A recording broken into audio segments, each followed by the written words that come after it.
What's going on, everybody? Welcome back to GmiasWorld. Today we're going to be talking about the best abilities and X factors to use currently. This has been updated for March 2020. Now, for those of you guys that don't understand what's going on, Madden changes periodically, very often. Actually, they tune the game depending on feedback. If you have the highest rated Reddit post, like dudes be just going out there just raging for no reason, and I don't know what happens. The game just changes. So with this being the case, a lot of players are like fine-tuned, they're tweaked, and certain things have to be adjusted in order for us to continue to be competitive. So today, what we're going to be doing is we're going to be making some moves that's probably going to be in our best interest. Now, for those of you guys that were still asking me, Gmia, what's up with the finesse archetype players? Are those guys still the move? Yes, they are. The issue is we're going to actually be taking the abilities off of Night Train Lane today. And the reasoning behind it is because we're going to have to give somebody else, as far as our interior line, or somebody out there, that's on the field, like just like right down as part of our front seven. It appears that EA has made it so that in order to stop anything, you're going to need somebody on the D line. You know what I'm saying? Like your linebacker, somebody has to have an ability on the D line. So what's going to happen right now is we're going to go ahead and we're going to refund all these things. Now, I know a lot of you guys are probably like, yo, but what about Enforcer? We still have the two safeties there. Okay, so we're going to be good as far as the back end goes. With everything else that's actually going on right now, we just have to kind of figure out what do we want to do in order to make our front seven get more pressure. Now, this is where it gets very interesting, because when you play guys that roll outside the pocket, they do weird things like that. You may notice that if your players don't have certain factors, X factors on them or whatever, they are not able to really stop stuff. They're not really able to make moves. Now, this is the logical thing to do. All right, the logical thing to do is this: we can put it on Lawrence Taylor because he starts already with his X Factor equipped, all right? Or we can put it on Julius Peppers and just make him go crazy no matter where we put him. Now, for those of you guys that were asking, Gmia, Warren Sapp, he be killing, bro, abilities. Look, all that's fine and well, but let's just be honest about it. The players get a natural boost no matter what player you put it on, and that's the way the game is designed. So if you play somebody that had John Randall in the middle with that same type of ability, he's going to get off also very quickly, because that's what the game is designed to do. You know what I'm saying? Like, it's designed for the players to move around and do everything else a little bit more freaky because they have abilities on them. Now, the smartest thing to do for everybody that's watching this video right now is to put the fastest player that you have currently out there with everything. So look, you can see Julius Peppers. He has that 99 finesse move is kind of wild. So it probably would make sense to give it to him, because he's going to also get Finesse Specialist and additional X factors as well, as opposed to Lawrence Taylor, who's going to start off enraged, but he doesn't have that ability to get off the block the same way. The issue that's going to happen, though, so that you guys are all clear, that I want to make sure everybody really understands, we can put Julius Peppers in different situations that's going to make him crazy and godlike, right? Lawrence Taylor can't play D-tackle because he's a right outside linebacker. So Julius Peppers is kind of unique. So when you look at his skill set, it makes sense to kind of play around with it a little bit, because you have the opportunity to really, like do different things with him. Now, I think we're going to go, what are we going to give him? We're going to give him Unstoppable Force, Defeat, maybe Reinforcement, right? Or do you want to give him, no, because the QB, we don't really be having that.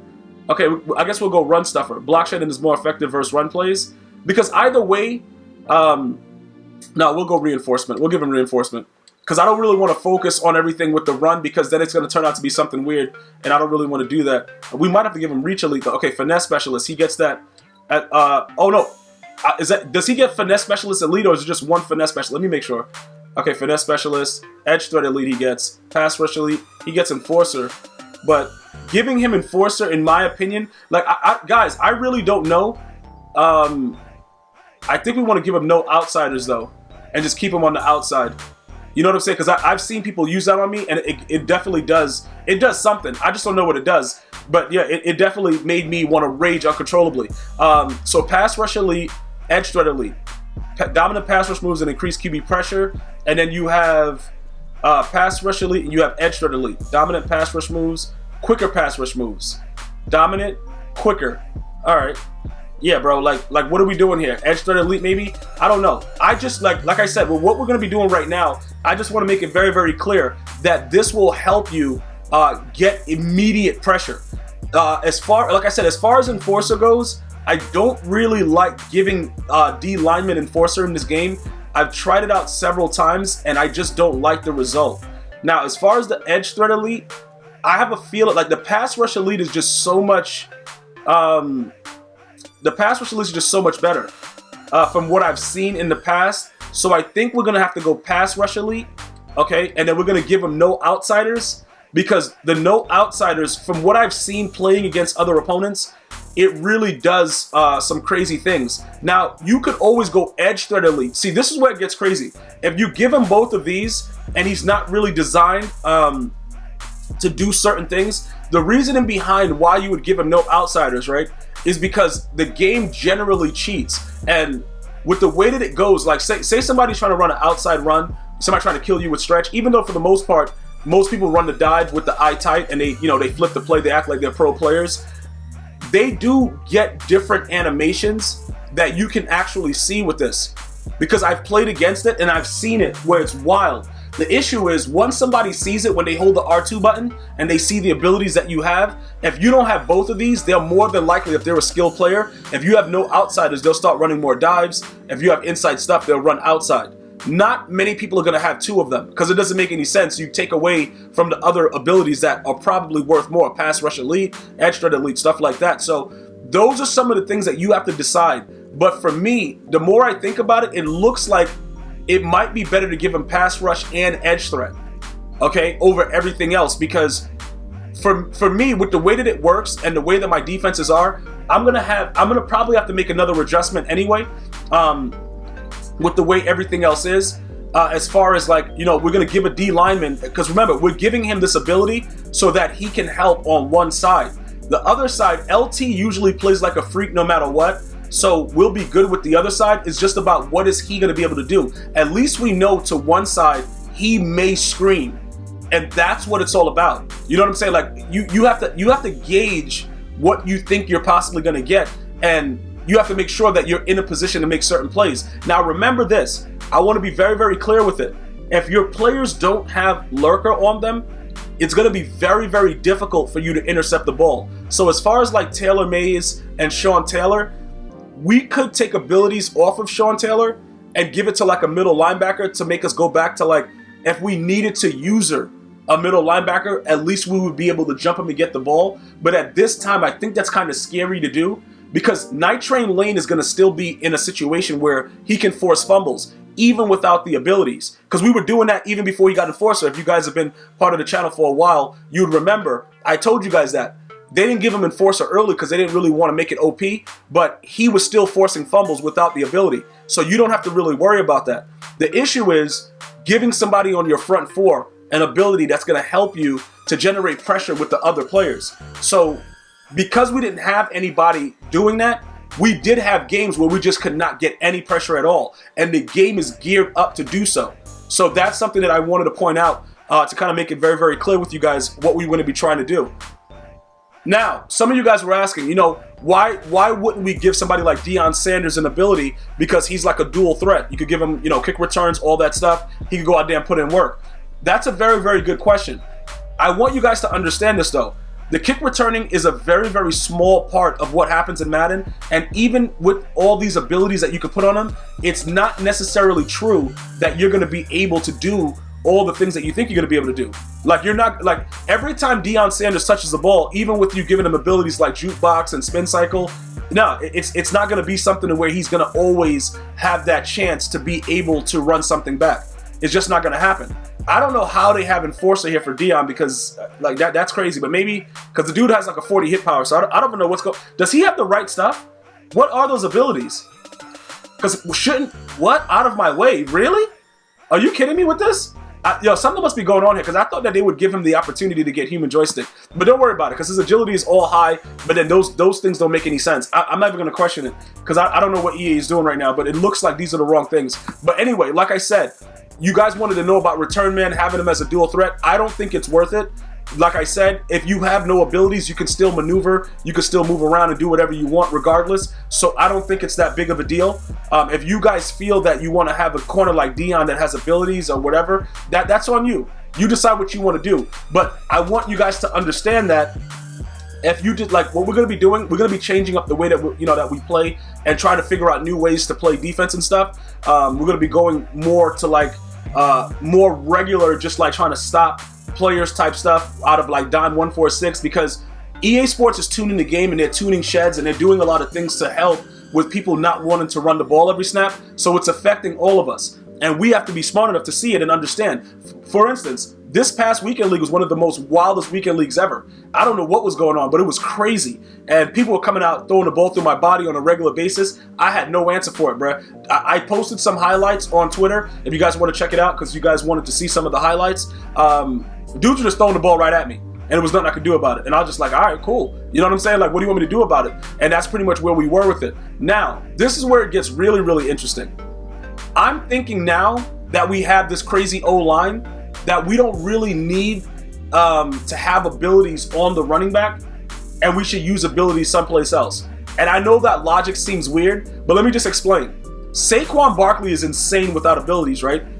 Eric Dickerson might be just as good, and we could create a lot of issues for our opponents if we were able to like kind of mind screw them up. You know what I'm saying? Like, they're gonna see this crazy O-line, like, yo, this dude is definitely running the ball every snap, and then we're gonna be running around like idiots and throwing the ball. See, these are certain things that's gonna take you to the next level. Whether you believe it or not, you know what I'm saying? Like, it doesn't really matter. We have to be able to, make certain plays happen for us, and the way that you do it is kind of like not letting them know that that's what you want to do.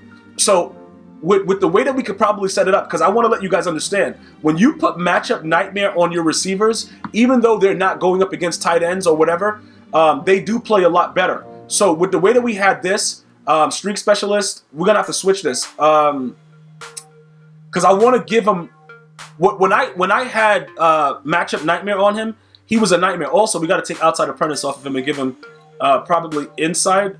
I think slot apprentice. I think we're gonna give him. I think we're going to give him slot, right? Yeah, slot apprentice is better for him. What happened was this, right? It became a situation where it was like, when he had that matchup night, it was just wild. Now, we would have to get rid of streak specialists and keep post flag elite, which would mean that, we're just giving that up. Look, bro, they don't really get off crazy with the streak specialists anyway, but the matchup nightmare, it's wild with what happens in the game. So I'm going to recommend this just because the dudes that I was playing against, they had it on them and they were throwing it right into coverage and they were catching the ball every single time, and there was nothing I could do about it. So we're going to take that streak specialist off and just say, look, whatever, it don't matter. The slot apprentice we're going to need because we're going to want to make him go on post routes, out routes, all that stuff when he's in tight. That's going to be a necessity. Post flag elite, better route running and catching on post corner routes. We're going to need that because this actually makes him jump. If you don't have this on, he actually won't jump for the ball. So this is why I'm saying that we should probably change up some of the things that we're doing. With that O-line, it should be able to create big enough holes for us to do whatever we want. So we shouldn't have to do too much as far as the running back goes. And after playing this weekend league, like I said, I don't know if it was fluke, but every receiver that had matchup nightmare, it was a nightmare for me. And I know you guys know what I'm talking about. Now, this is where it gets really, really interesting. Torry Holt is actually a very, very interesting player in the game because he was one of the first guys with the out corner specialist and all that stuff, and he was always making wild plays. With this advantage, I'm going to tell you the advantage we would have if we were to do what we're going to do right now. If we took it off of Eric Dickerson and we put it on, let's say, Randy Moss and gave him matchup nightmare and all that stuff and gave him Moss, it would give us more opportunity to score on the first play of a game than anything else would. Now, the real reason that I took everything off of Randy Moss was because the dude was garbage, and I was trying to figure out, what did I really want to do? What was going to be the objective of what's going on? And it kind of puts pressure on you to kind of throw that pass, with Moss to kind of get it off and stuff like that, and that creates an issue. You could go Torry Holt, but realistically, it would make no sense because he's a 98 speed. The issue is, if you look at his deep route running, as opposed to, everything else that he has, like the deep route run of Randy Moss is whatever, but this guy, Torry Holt, is just outright better with the routes. So EA Sports makes him cut better. They make him do a lot of things a lot better than Randy Moss actually does. All right. But what we would be trying to do is, you know, I guess we would keep the deep route running with Randy Moss, and also know that we're also getting that Moss ability to start the game, which it would draw attention to where he is on the field, and then we would probably be able to take something for 6. It's something we can try out, but I wanted to point out that this dude, Torry Holt, he's outrageous. Just so everybody understands, he's absolutely outrageous, just stock with the way his card is. But Randy Moss gets all the things now that he gets as far as abilities go, and I think that that's something that we should probably think about. So I'm willing right now, if you guys are, to kind of create the situation to where we're going to change it up, bro. We're going to take all of this off. Watch what we're doing. Because like after the last weekend league, I realized you're going to have much more of an advantage if you just throw the ball at people's users with matchup nightmare and other stuff like that, rather than do this. Rather than have abilities on your running backs, this is something that I think makes a lot more sense for us. Because we can still run the same way, but we're not expecting the same things. But then when we pass the ball, we know what we're looking to do. We're looking to make our opponent quit the game because we're doing whatever we want. Now, let's take a look at Randy Moss's possible abilities, right? Number one, you would have to give him Moss, right? Because you'll start the game off with it, and if you have enough time, he's going to be able to get a touchdown, and we all know that. All right, cool. Now, we got to give him matchup nightmare as opposed to streak specialist. Why? Because we know when we throw it up, it's going to be an opportunity where he's going to be able to catch that ball in coverage. Now, with this is where it gets interesting, okay? He does have the opportunity to get grab and go. We're not really worried about that. I think we should... Okay, what? Human joystick? Bro, what? And he's going to get playmaker too? Okay, whatever. The way that they have this set up, though, we probably, in most cases, we're going to give him the... I think we should probably give him post-flag lead, obviously, because that's what we're going to be looking to do. But he's going to have to get slot apprentice as well, just similar to what Calvin's doing. All right? And we're going to start doing a lot of weird things because that's what's necessary at this time. All right? And yes, the game has changed, and I learned it, and I'm looking at it. I'm like, yo, EA, are you guys going to ever stop doing this to me? And EA's like, nah, we're not. All right? So we give them all the same things so that no matter what happens, when we throw the ball up, more than likely we're going to have the opportunity to catch the ball better on posts and flags. All right? So the post and corner routes, as long as they're on those routes, you will have an advantage of jumping up. And then the additional advantage will be matchup nightmare. It don't matter for corner, linebacker, whatever. They'll give you certain, they'll give you certain boost so that you're able to successfully go after that. So these are some of the key adjustments that we're going to be trying out. And I think with the way that we made our O-line so OP, I think it makes sense. Because it made sense to me when I saw how Saquon was playing without abilities to just have, because the O-line is so good, they're pancaking everybody and throwing them around. Why don't we just put it on the wide receiver so that when they start playing the run heavy, we have more options at wide receiver? I'm going to try it out and let you guys know what's going on. If you guys are willing to try it out with me, let me know in the comments. But I think this is going to really kind of make your opponent not know what's going on. It's going to really make it weird for them because they're not going to understand why your running backs don't have abilities. And then after you have 4 touchdowns in the first quarter, they'll realize it. Our O-line is completely insane, bro. These dudes are outrageous. So as far as the quarterback goes, Aaron Rodgers, all right, we have him, and we have him over Patty Mahomes simply because of the release in the pocket. Patrick Mahomes is unbelievable on the run. But if we don't throw the ball on the run, so sometimes, we're going to just stand in the pocket and throw it, this guy is your guy. Pretty much Roman Deadeye, you let go of Turbo, throw the ball, you're usually going to have success. Escape Artist, Gunslinger. Now, you could go Playmaker to make it a little bit more like glitchy, but Gunslinger seems to give him a better advantage. Like I said, I don't really... We need the Escape Artist. We need one of the Deadeyes, because Roman Deadeye is all of them in one. The Gunslinger, though, I guess if we had to, we could kind of forego the Gunslinger and kind of, give, I think he gets Playmaker, right? Does he get QB Playmaker? Yeah, he does. I guess we could. The Dashing Deadeye, though, I guess the Dashing Deadeye would give us the same thing, like with the no look and all that stuff too. Because some of you guys are saying, the Roman Deadeye, sometimes it's not giving you guys the same animations. I I guess I could agree, but in certain cases, I was getting some really glitchy animations. So while you're running outside the pocket, I think dashing Deadeye might be, it probably would be the best case scenario for us. So I think you guys are right about that, because I don't know if they patched it or something. Maybe they did, but we're gonna go ahead and give him dashing, and then we'll just do the same thing. We'll just take our finger off the thing and see if dashing Deadeye does the same thing, because I did have a couple throws that were wild that I thought should have been accurate. So we're gonna go dashing Deadeye, we're gonna go escape artist, and then we're gonna try out Gunslinger. Now we're gonna see. In most cases, we may not need to actually, move our player around really quickly. We'll see what happens if we need to, but I think that these would probably be the best as far as the quarterback goes right now. But like I said, we'll test it out. We'll see what's going on. Don't go crazy yet. We'll figure it out together, and then we'll go from there. But at this time right now, this is just some of the things from what I've seen as far as going through Weekend League. I saw a lot of matchup nightmare, and dudes were doing whatever they please. As far as special teams, you want to go with someone that can get two abilities, and that's both the slow kick meter and also focus kicker for when, so you can't be iced. So it is what it is. The slow kicking meter, and you want the clutch kicker, and those are the things that you would want for special teams. And that's pretty much it right now. That's how we're gonna roll. We're gonna figure out what else we need to do as far as competing and getting more wins. And that's where we are, guys. That's pretty much what we're trying to do. It's nothing else to it but to do it. I'm gonna see you guys and girls next time. You guys have an unbelievable day. Until next time, one love, y'all.